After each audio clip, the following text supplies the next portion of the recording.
Hello friends, welcome to the library science with Kanchan. हम जो MP set का paper solve कर रहे थे उसमें प्रश्न क्रमांक 133 एक शोधकर्ता द्वारा किसी समस्या का अस्थायी समाधान डैश के रूप में जाना जाता है। A tentative solution of a problem by researcher is known as. तो हम सभी को पता है कि जब हम रिसर्च पढ़ते हैं, रिसर्च के डिफरेंट स्टेप्स पढ़ते हैं, जब हाइपोथेसिस फॉर्मेशन की बात आती है तो हाइपोथेसिस जो होता है वो हमारा टेंटेटिव अज्यूम्शंस होता है कि हम कहाँ जाकर अपनी रिसर्च को कंक्लूड करेंगे। तो जो हमारा ऑप्शन डी है हाइपोथेसिस, यह परिकल्पना, प्राकल्पना के नाम से भी हम जानते हैं, तो यह हमारा सही हो जाएगा। क्वेश्चन नंबर 134, लोडका का नियम आधारित है। अब आपको बिब्लियोमेट्रिक के जो लॉ हैं, लोडका का, जेप्स का, ये सभी भी याद रखना है और इनके कुछ कीवर्ड्स हैं जिनसे बहुत इजी क्वेश्चन बनते हैं। तो लोडका का लॉ जो है वो आपका frequency of publication of author, लेखक के प्रकाशनों की आवृत्ति की गणना पर आधारित है। हमारा ऑप्शन ए सही हो जाएगा। क्वेश्चन नंबर 135, अनुसंधान पद्धति में अनुसूचियों का प्रयोग क्यों किया जाता है। तो जैसा हम जानते हैं कि हम रिसर्च जब करते हैं, जब हम हाइपोथेसिस बना लिया, हमने अपना रिसर्च मैथडोलॉजी डिज़ाइन कर ली। रिसर्च मैथडोलॉजी में आता है कि आप अपना डेटा कैसे कलेक्ट करेंगे। तो डेटा कलेक्शन टेक्निक्स होती हैं, आपकी प्रश्नावली हो सकती है, साक्षात्कार हो सकता है, अवलोकन हो सकता है और अनुसूचियाँ हो सकती हैं। साक्षात्कार भी दो तरह का होता है, एक हम किसी एक व्यक्ति का लेते हैं, एक समूह का लेते हैं। अवलोकन सहभागी अवलोकन, असहभागी अवलोकन। प्रश्नावली होती है, प्रश्नावलियों के प्रकार होते हैं मिश्रित प्रश्नावली, open questionnaire, close ended questionnaire, इस तरह से। फिर आपकी अनुसूचियाँ होती हैं। प्रश्नावली और अनुसूची काफ़ी क्लोज हैं। फ़र्क केवल इतना होता है कि हम इसे ये कह सकते हैं कि साक्षात्कार करने के पहले हमने अपनी पूरी एक प्रश्नावली बना ली है और हम उस व्यक्ति के सामने बैठकर उसे भरवा रहे हैं, बस इतना ही फ़र्क होता है। तो आपको डेटा कलेक्शन की ये सारी टेक्निक पढ़ना चाहिए और इनके जितने प्रकार होते हैं उसे भी पढ़ना चाहिए। और अब तो जो प्रश्नावली में जो प्रश्न बनते हैं वो प्रश्न किस मिक्स्ड प्रश्न है ना, मैट्रिक स्केल प्रश्न, लिंकर्ड स्केल प्रश्न, इस तरह के जो हैं वो भी आपको डिटेल में जाके पढ़ना चाहिए। तो हमारा जो हो जाएगा कि अनुसूचियों का प्रयोग क्यों किया जाता है, तो ऑप्शन बी डेटा कलेक्शन के लिए हम यूज़ करते हैं। प्रश्न क्रमांक 136, एक अध्ययन की शोध अभिकल्प में क्या शामिल नहीं होना चाहिए।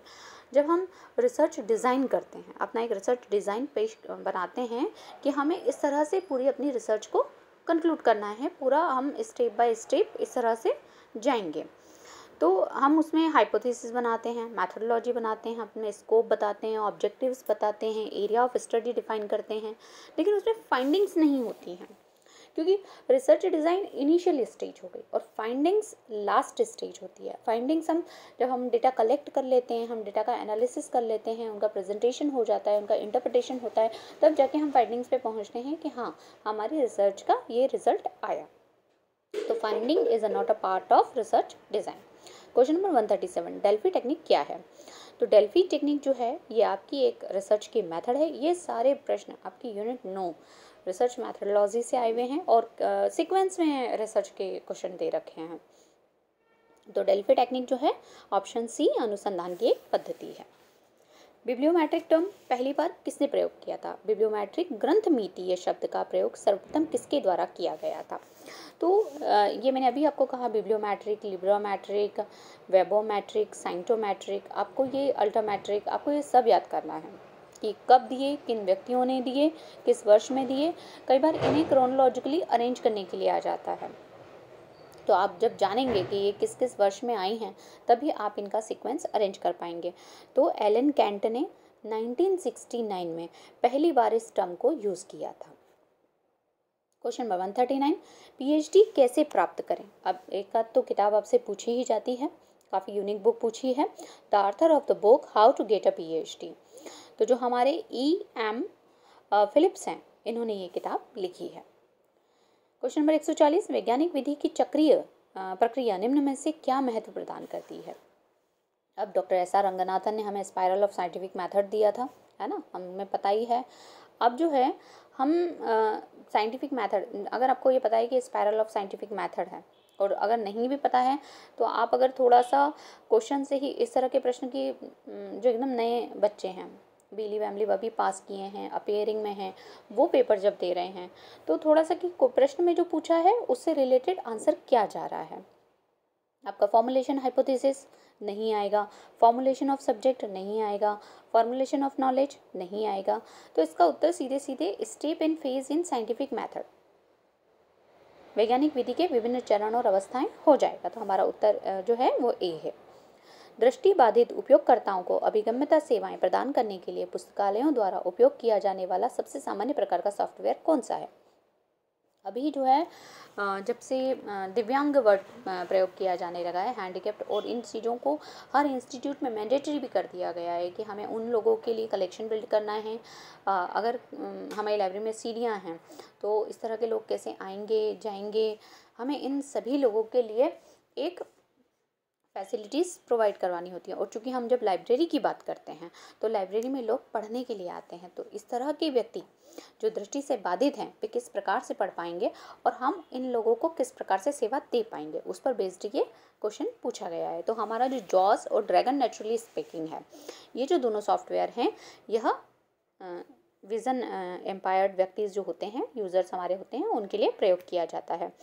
इसी के साथ आपको इससे बहुत, जो लोग MPPSC लाइब्रेरियन की तैयारी कर रहे हैं, वो यूनिट 10 में इसको बहुत डिटेल में दे रखा है, और आपको पूरे इंडिया का और जितनी लाइब्रेरीज आ रही हैं उन सभी की डिटेल में स्टडी करनी चाहिए। क्वेश्चन नंबर 142, UGC द्वारा 1957 में डॉक्टर SR रंगनाथन की अध्यक्षता में स्थापित समिति के अनुसार कॉलेज और विश्वविद्यालय के पुस्तकालयों के विकास के बारे में बताए गए स्टाफ फॉर्मूले के अनुसार एक वर्ष में प्रत्येक 6000 वॉल्यूम के लिए एक व्यक्ति जोड़ने की आवश्यकता कौन से विभाग से है? अब जब स्टाफ फॉर्मूला दिया था डॉक्टर SR रंगनाथन जी ने, तो उसमें हमें periodical section, technical section, reference section, book selection section, सभी के बारे में एक फार्मूला बताया है कि इतने व्यक्तियों पर इतनी ये होना चाहिए, या एक पर्टिकुलर व्यक्ति है तो उससे इतना कार्य साल भर में लिया जाना चाहिए या उसके द्वारा उस कार्य को संपन्न किया जाना चाहिए। तो इसमें जो हमारा ऑप्शन हो जाएगा कि जो बुक विभाग है, बुक सेक्शन, उसमें 6000 वॉल्यूम पर व्यक्ति का फॉर्मूला है, और पीरियोडिकल में पर पर्सन 500, करंट पीरियोडिकल मतलब जो करंट पीरियोडिकल आ रहे हैं 500, उनकी प्रविष्टियों को निर्मित करना, और टेक्निकल सेक्शन में एक व्यक्ति पर 2000 वॉल्यूम की एंट्री करना। मतलब उसका टेक्निकल सेक्शन का जो काम होता है क्लासिफिकेशन, कैटलॉगिंग, डेटा एंट्री करवाना, आजकल जो मार्क 21 फॉर्मेट में होता है, तो उस तरह से 2000 पर पर्सन। Per employ 143,